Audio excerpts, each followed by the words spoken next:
Assalamualaikum warahmatullahi wabarakatuh. Saya Asep Sukino, calon guru penggerak Angkatan 7 Kota Cimahi. Video kali ini tentang aksi nyata budaya positif yang berisi penyusunan keyakinan kelas serta berbagi pemahaman dan pengalaman budaya positif.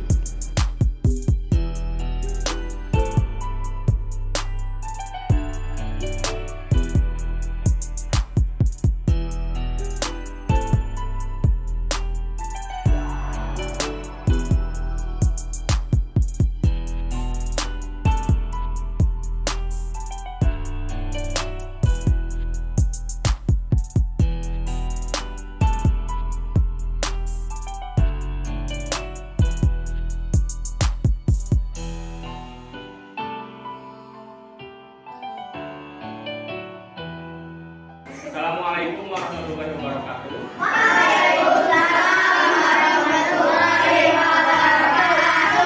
Nah, hari ini kita akan membuat kesepakatan kelas. Ya, jadi hari ini setelah kesepakatan kelas itu dibuat, nanti kita akan buat keyakinan kelas. Jadi keyakinan kelas itu benar-benar kamu laksanakan. Ya. Nanti Bapak bagikan, kamu tuliskan apa sih yang kamu mau di kelas ini, suasana kelasnya, ya, kondisi kelasnya seperti apa. Paham? Paham. Ya, kita mulai ya. Ya, kalian tuliskan apa yang kamu inginkan. Ya, kamu buat kesepakatan kelas di sini, ditulis dulu. Mau satu kalimat atau dua kalimat boleh. Ya, dituliskan apa yang kamu mau.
Ya, baik, nanti setelah kalian menuliskan tadi masing-masing, kita akan menyepakati, ya, disepakati yang telah dituliskan. Kan ada misalkan ada yang sama kata-katanya, ya, ada yang di luar konteks kelas, ya, misalkan aku mau tiduran di kelas. Nah, itu bukan masa tidur semua, terus belajarnya gimana?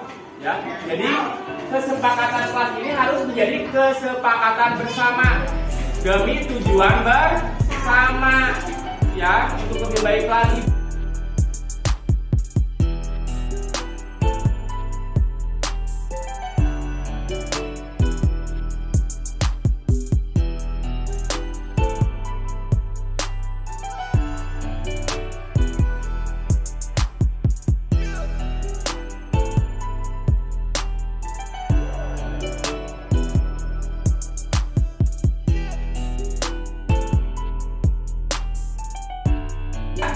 Kalau ini sudah disepakati, Bapak sosialisasi ke orang tua kalian. Ketika hari Kamis, kita sudah buat kesepakatan kelas, ya, kesepakatan kelas. Kemarin yang tidak masuk, tapi kalau yang tidak masuk juga tetap harus menyepakati kesepakatan kelas, karena itu adalah kesepakatan kita bersama. Ya, hari ini kita akan membuat keyakinan kelas, harus dilaksanakan, ditaati oleh kita kelas 5A, baik itu kalian sebagai murid dan Bapak sebagai guru. Ya, itu. Jadi nilai-nilai baiknya itu harus kita laksanakan. Nanti ketika ada yang melanggar, ketika ada yang tidak sesuai dengan keyakinan kelas, tidak ada hukuman. Ya, tidak ada hukuman. Karena Bapak tidak akan menerapkan hukuman. Yang Bapak terapkan nanti adalah restitusi, seperti nanti kalian ngobrol dengan Bapak bagaimana cara mengatasinya, sekali nanti ngobrol lagi sampai kalian berubah sendiri tanpa diperintah. Itu yang diharapkan nanti. Dapat dipahami?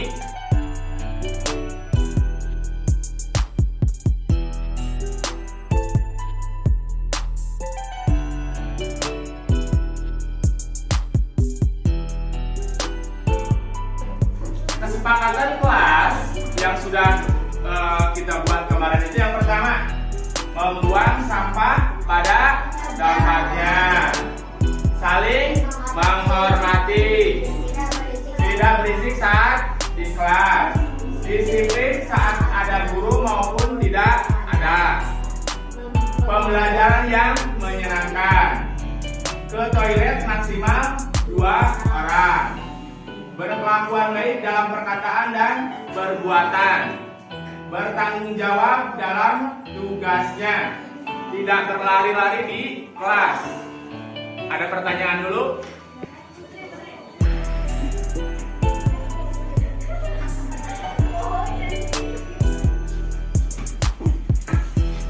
Dari kesepakatan kelas, kita akan menjadikan kesepakatan kelas itu menjadi keyakinan kelas. Ya. Yang pertama, membuang sampah pada tempatnya. Ya. Kira-kira apa?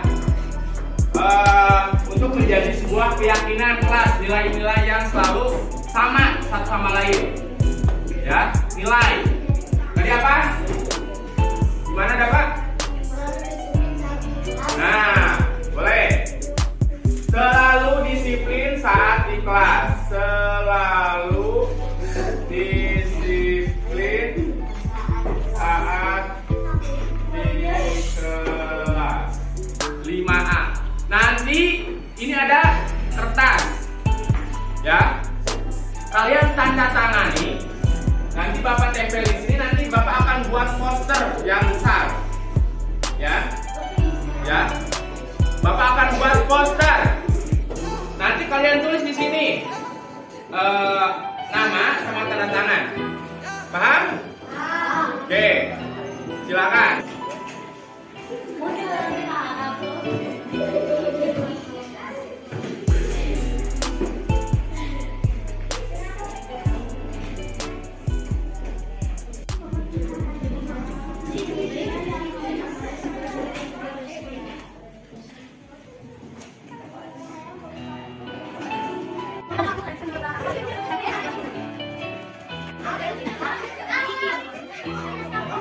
Bapak scan tanda tangannya, kata-katanya nanti dibuat di poster. Ya, nanti ditempelkan supaya kalian ingat keyakinan kelas kita itu telah kita buat secara bersama-sama. Bukan kata-katanya bukan Bapak yang buat sendiri agar kamu dipatuhi, tapi kita kemarin 2 hari membuat pertama kesepakatan kelas, sekarang kita membuat keyakinan kelas. Ya, sekarang yang sudah ditandatangani ini kita bacakan bersama-sama agar kita selalu ingat keyakinan kelas 5A yang telah kita buat. Baik. Jadi keyakinan kelas 5A ini bukan hanya kalian yang melaksanakan, tapi Bapak juga harus melakukan. Ya, kita sama-sama, Bapak baca, kalian juga baca keyakinan kelas yang sudah kalian dan Bapak buat. Baik? Ya. Keyakinan kelas 5A. Selalu disiplin saat di kelas. Saling menghormati. Selalu bertanggung jawab dalam tugasnya. Selalu berlakuan baik dalam perkataan dan perbuatan. Selalu peduli satu sama lain. Ini sudah kalian tanda tangani. Sekarang Bapak yang tanda tangani. Nah, nanti tanda tangan ini Bapak scan, Bapak buat di poster. Ya?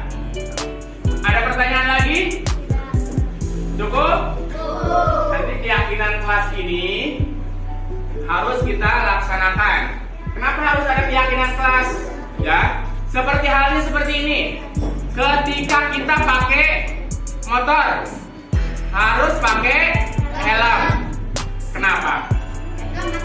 Biar selamat. Itu bukan artinya kita takut pada polisi, ada aturannya, bukan.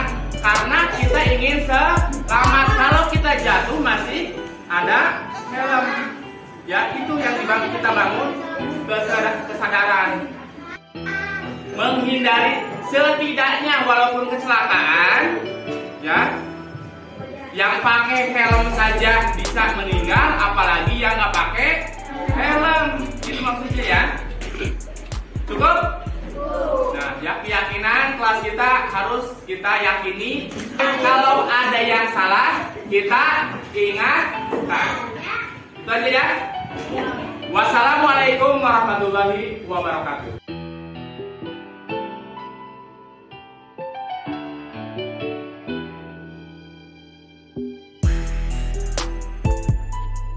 Terima kasih. Assalamualaikum warahmatullahi wabarakatuh. Waalaikumsalam warahmatullahi wabarakatuh. Baik Bapak Ibu, terima kasih atas kehadirannya. Kali ini saya akan mensosialisasikan tentang budaya positif. Nama saya Asep Sukino, calon guru penggerak angkatan 7 Kota Cimahi. Izinkan Bapak Ibu kita belajar bersama-sama. Saya di depan di sini bukan memberitahu Bapak Ibu. Sebetulnya kegiatan-kegiatan ini sudah kita laksanakan bersama-sama. Ya, mungkin untuk kedepannya kita melakukan Merdeka Belajar seperti itu, mungkin administrasi akan semakin mudah. Tapi mungkin hal-hal yang seperti ini, kegiatan-kegiatan yang budaya positif, ya, memerdekakan anak itu akan lebih ditingkatkan lagi. Ya, walaupun misalkan asik nanti administrasinya sedikit, tapi mungkin nanti kedepannya adalah hal-hal yang kegiatan-kegiatan yang seperti ini, ya, yang memerdekakan manusia, memerdekakan murid itu akan diperbanyak, ya, mungkin seperti itu. Di sini covernya saya ambil Bung Hatta, kata-kata Bung Hatta. Indonesia tidak akan bercahaya karena obor besar di Jakarta. Tetapi Indonesia baru akan bercahaya karena lilin-lilin di desa. Ya, itu artinya apa? Ketika budaya positif itu tidak dilaksanakan di ruang-ruang kelas Bapak Ibu, tidak mungkin budaya positif itu akan ada di sekolah. Ya, jadi budaya positif itu harus muncul di kelas masing-masing dulu. Ya, dari anak-anak dulu.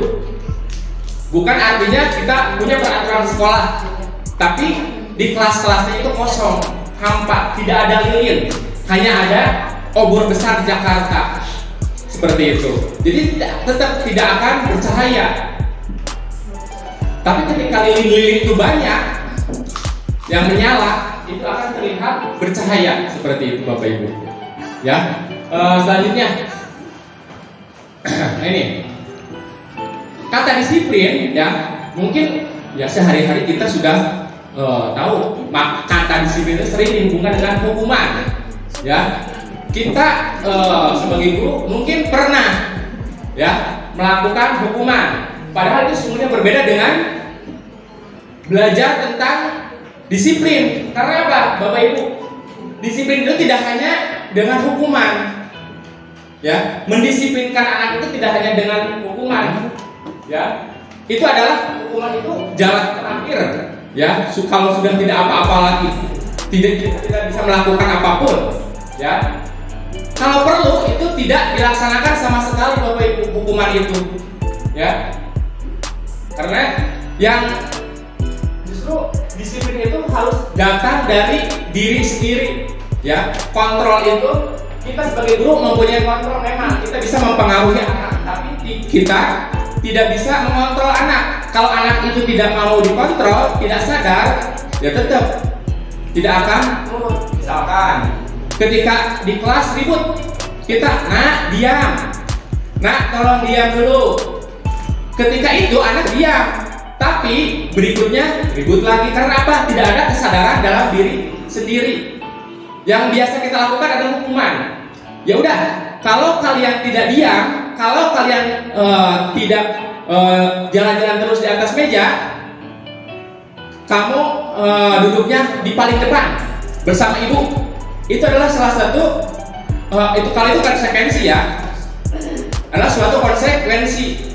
Tapi kalau misalnya ya udah, kalau kamu nggak mau diam, kamu belajarnya di luar aja sendiri. Nah, itu adalah salah satu hukuman, Bapak Ibu. Ya. Selanjutnya.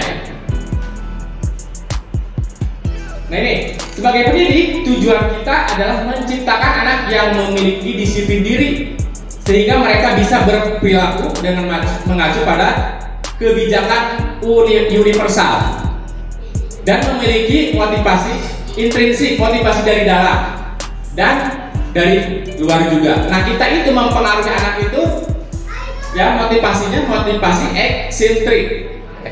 ekstrinsik, maaf.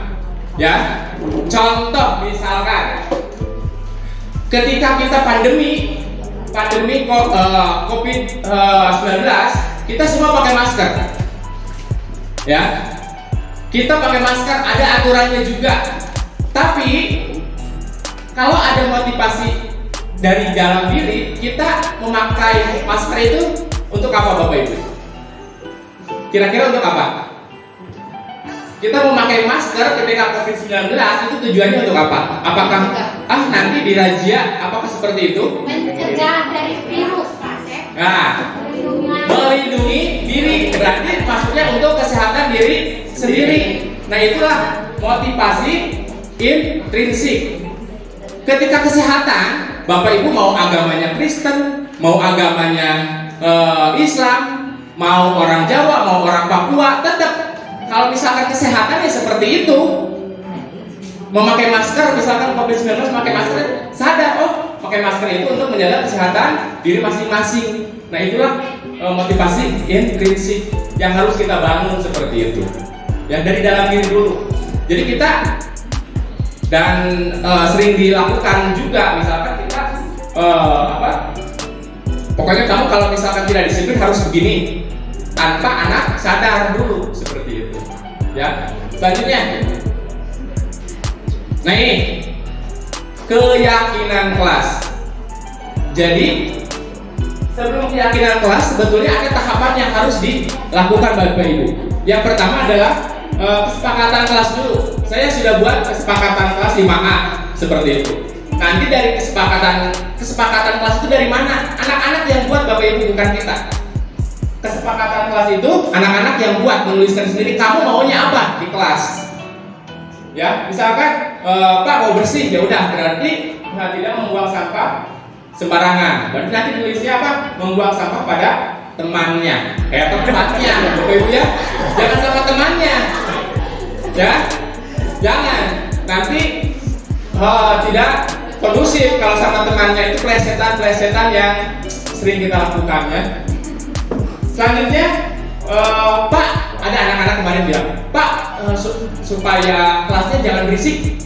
Nah, ya sudah tuliskan, ya, tidak berisik saat di kelas. Berarti semuanya harus disepakati, itu namanya kesepakatan kelas. Nanti beda lagi dengan keyakinan kelas.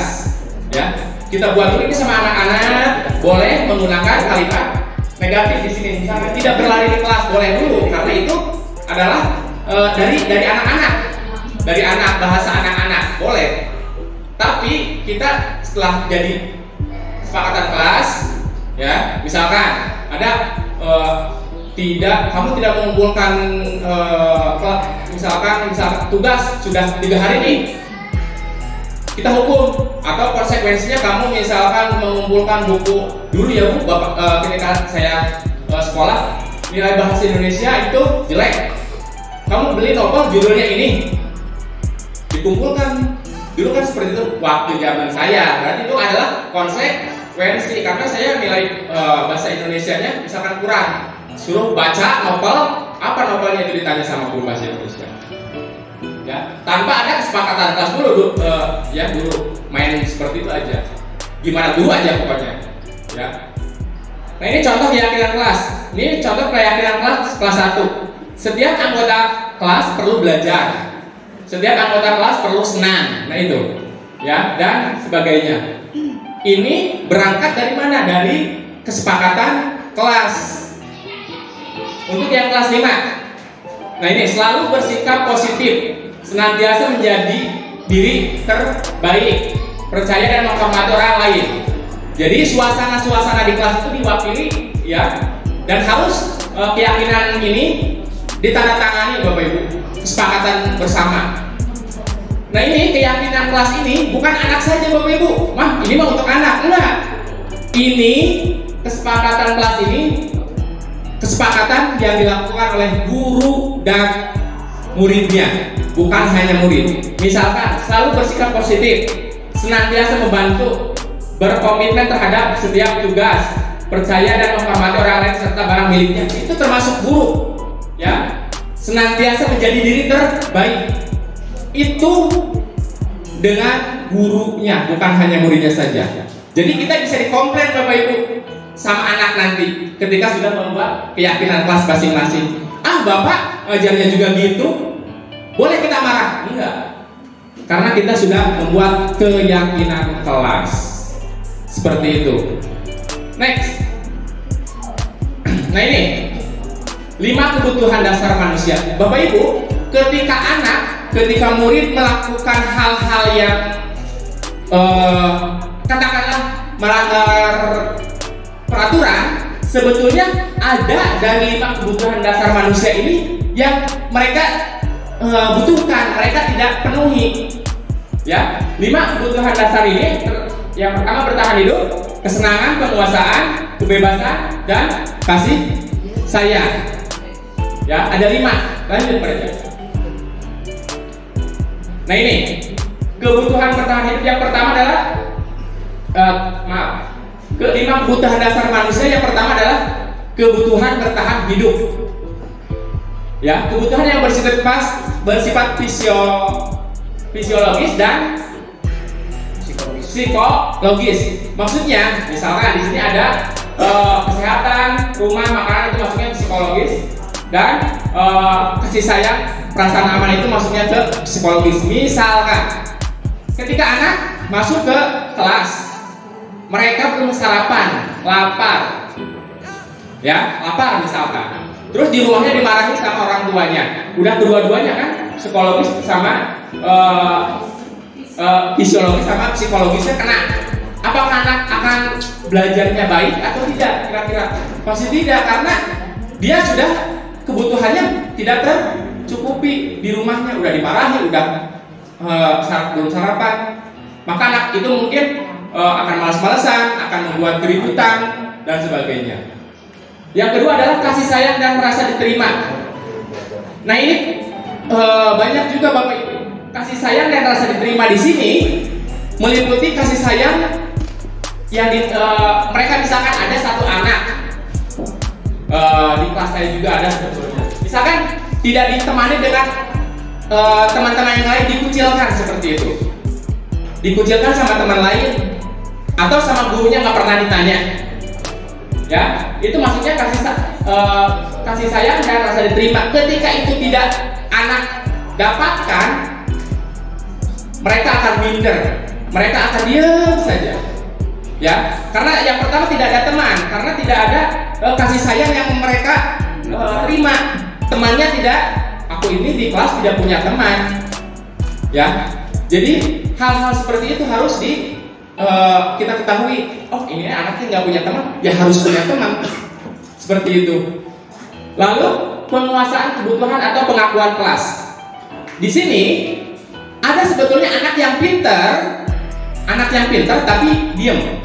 Kenapa? Karena mereka belum pernah dihargai, belum pernah misalkan, coba kamu ke depan, tunjukkan diri kamu, itu belum pernah dikasih kesempatan.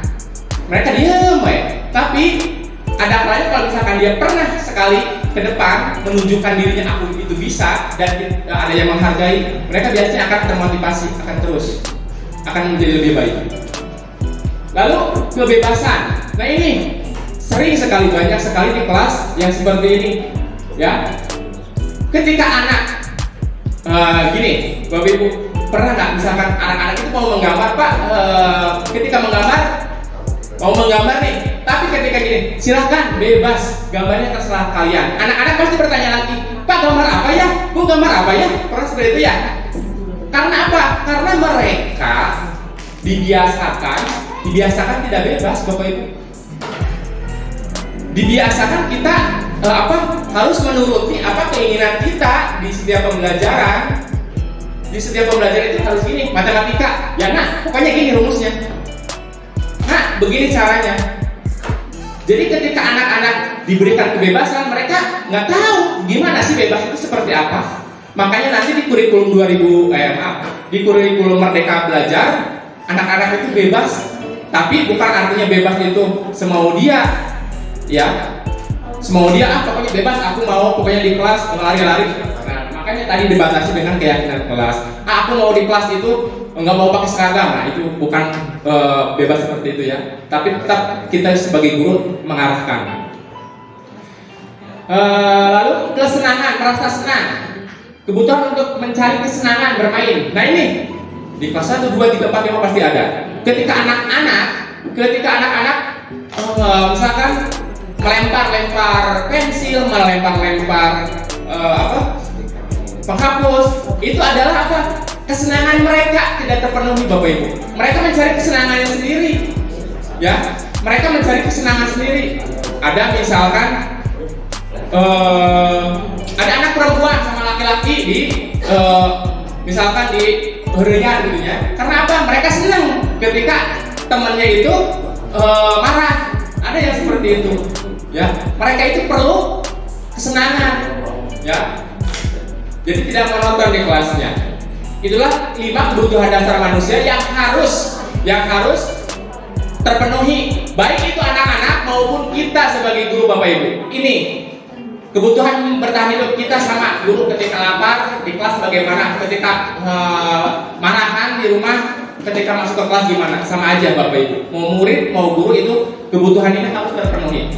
Bila ada salah satu saja tidak terpenuhi, maka itu akan mempengaruhi kegiatan yang ada di kelas maupun di sekolah, ya. Kenapa sih itu bawa duain? Nah, kenapa sih Bapak itu diam aja? Padahal jadi kan kesannya berbeda ketika punya masalah aja, ya. Seperti itu. Lanjut. Nah ini, ketika ada masalah, biasanya kita mengambil posisi kontrol ada 5 sama. Ketika ada masalah di kelas, di luar kelas, biasanya kita sebagai penghukum, pembuat merasa bersalah, menjadi teman, pemantau atau manajer. Ya. Dari kelima ini sebetulnya tadi sudah dijelaskan penghukum itu sebaiknya dihindari, ya. Pembuat merasa bersalah juga. Tadi pembuat merasa bersalah. Kamu tahu nggak, ibu teh udah capek, bapaknya udah capek kamu, tapi kamu nggak ngerti terus. Bapak harus bagaimana sih? Ibu harus bagaimana sih? Nah, ya, kita sering mengatakan hal-hal seperti itu, padahal itu adalah jadi anaknya bersalah. Nurut saat itu saja, tapi kesananya ya, gitulah. Menjadi teman. Ini biasanya di kelas-kelas awal biasanya Bapak Ibu di kelas 1, 2 biasanya ketika anak kalau dulu malah menulis itu dituntun Bapak Ibu ya, dipakai tangannya dipegang sama gurunya dituntun seperti itu. Kita kan berasa si anak itu mempunyai teman. Itu bagus sebetulnya Bapak Ibu, bagus daripada pembuat merasa bersalah atau penghukum. Tapi ada tapinya. Tapi apa? Anak itu menjadi tidak mandiri, merasa selalu ada yang membantu. Jadi mereka ketergantungan. Nanti kelas 1 kelas 2-nya bagus tuh, karena ada temannya. Tapi di kelas 3 karena di kelas tinggi, kelas 3, 4, 5 karena sudah harus mandiri, itu biasanya udah. Karena di kelas tinggi itu kan sudah berbeda lagi masa. Kayak kelas 1 ya, ayo nak sini, anak juga akan merasa malu. Jadi harus benar-benar mandiri. Nah itu perubahan-perubahan itu yang kita hindari. Terus pemantau, biasanya ini kalau ada kesalahan, nah kamu tahu nggak aturan di kelas itu, aturan sekolah itu kalau di baju itu harus dimasukkan, ya. Jadi kamu harus bagaimana? Jadi selalu menggunakan data, menggunakan aturan, menggunakan apa misalkan.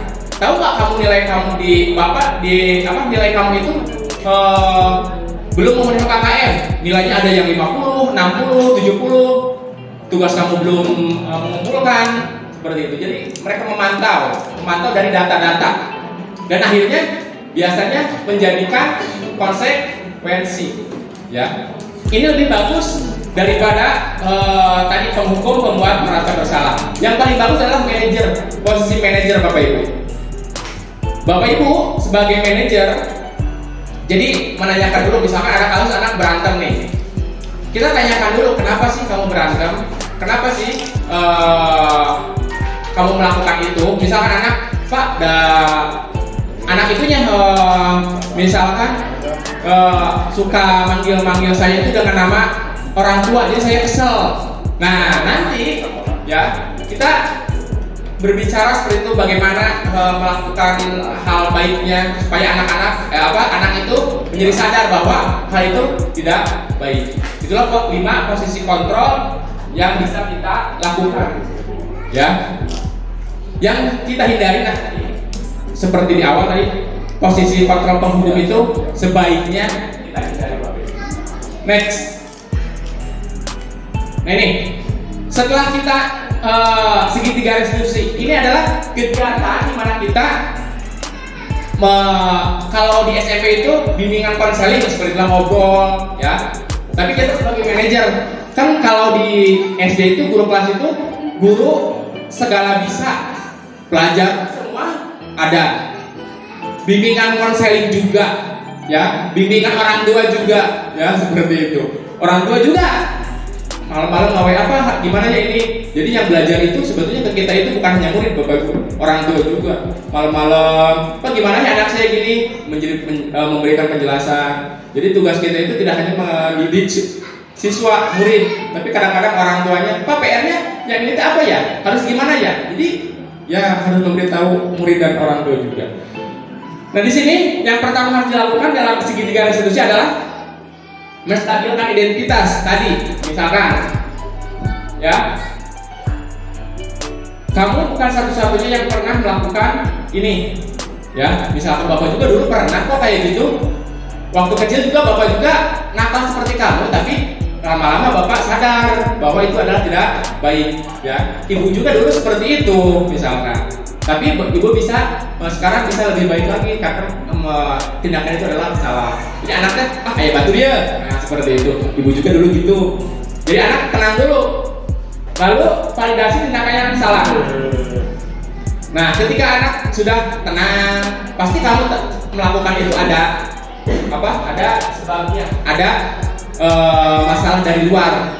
Apakah tadi 5 kebutuhan yang tidak terpenuhi? 5 kebutuhan dasar manusianya itu tidak terpenuhi atau ada masalah lain? Kita gali, ya. Yang pertama, yang ketiga terakhir setelah kita tanyakan, ya, yang dibutuhkan anak itu apa? Yang terakhir adalah sinkronkan, kita meyakinkan menyadarkan anak bahwa kita itu sudah membuat keyakinan kelas yang tadi. Apakah kira-kira sesuai atau tidak dengan keyakinan kelas yang sudah kita buat? Misalkan, oh Pak, iya Pak, keyakinan kelasnya yang aku tidak sesuai, misalkan apa? Nah, baru kalau misalkan kamu tidak sesuai, kira-kira kamu akan melakukan apa? Jadi bukan kita yang pokoknya kamu harus seperti ini, bukan. Tapi anak sendiri yang melakukan apa? Yang mencari mencari solusinya. Kita hanya mengarahkan saja. Jadi anak, kalau misalkan aku tidak melakukan tugas, berarti aku harus mengerjakannya bersama teman-teman misalkan. Kalau misalkan kesiangan, aku memasang jam waker misalkan di HP alarm, ya seperti itu. Jadi anak yang menemukan sendiri, kita hanya mengarahkan saja. Anak yang menyelesaikannya sendiri, kita yang menjadi manajernya. Seperti itu. Mungkin itu Bapak Ibu yang yang dapat saya jelaskan, tapi bukan artinya saya tahu. Saya juga masih belajar, Bapak Ibu. Kita sama-sama belajar untuk menjadikan budaya positif di sekolah, di kelas, ya, agar menjadikan Indonesia menjadi lebih baik lagi. Apalagi nanti kita tahun depan melaksanakan kelas 1-4 ya, kurikulum merdeka. Mungkin hal-hal seperti ini akan lebih banyak ditingkatkan lagi. Mungkin itu saja. Wassalamualaikum warahmatullahi wabarakatuh. Waalaikumsalam warahmatullahi wabarakatuh.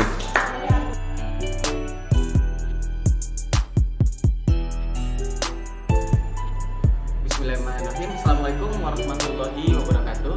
Saya rekan kerja dari Pak Asep. Kemarin saya mengikuti sosialisasi beliau mengenai budaya positif di sekolah. Alhamdulillah saya menambah pengetahuan baru, apalagi mengenai positif kontrol dulu di kelas. Selama ini saya terlalu ke siswa itu menganggap itu teman. Ternyata ada yang lebih bagus daripada menjadi teman, itu menjadi manajernya.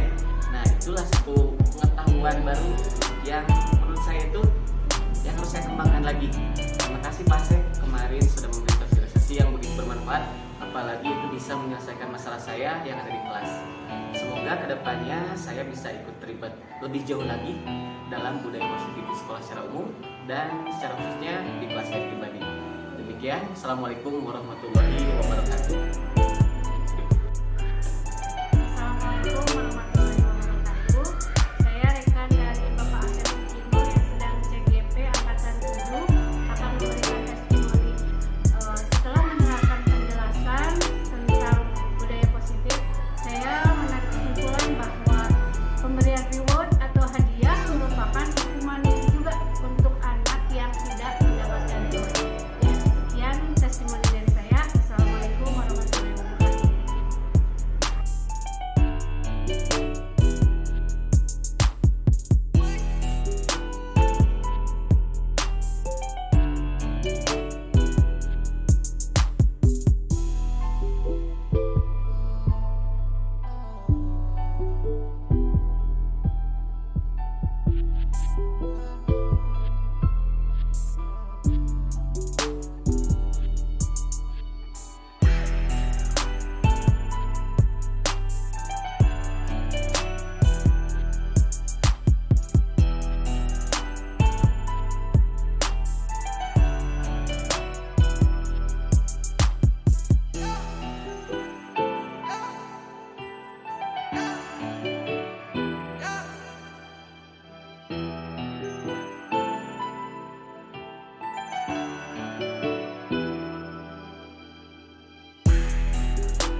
Sekian, terima kasih. Salam guru penggerak.